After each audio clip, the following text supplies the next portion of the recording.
Good morning, sunshine. We are here now in Ocean Pasture Campsite here in Makalang, Dalos, Pangasinan. At napakaganda po talaga ng area na to. Makikita ninyo ang aga ng bukang liwayway, the sunshine, early sunshine in the morning.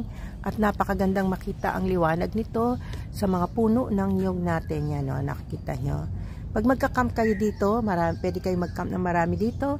Diyan kayo, yung mga tent, pwede nyo ilagay dyan. O pwede nyo maglagay ng long table, kain-kain kayo. At dito naman ang mga rooms na pwede nyo istayan. At doon naman sa taas, pwede kayo mag-function. Sa third floor, ay may malaking hall tayo dyan.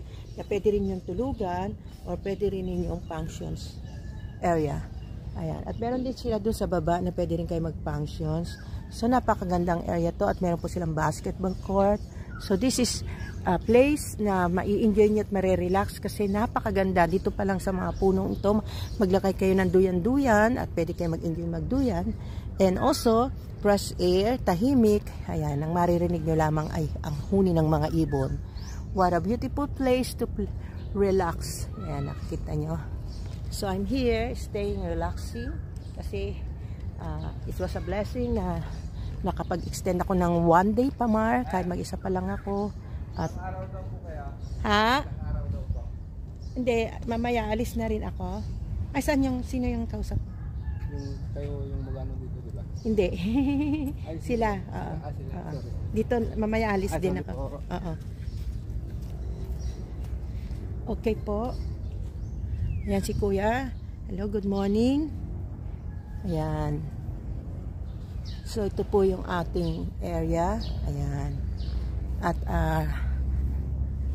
naantala ang pagsasalita kasi merong mga bakasyonista na naman na dumating. Kaya napagkamalang akong isa sa bakasyonista, may magre-rent na naman dito.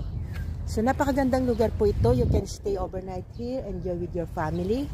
At, hindi lang yan, pwede rin kayo magluto dito kasi may kitchen sila.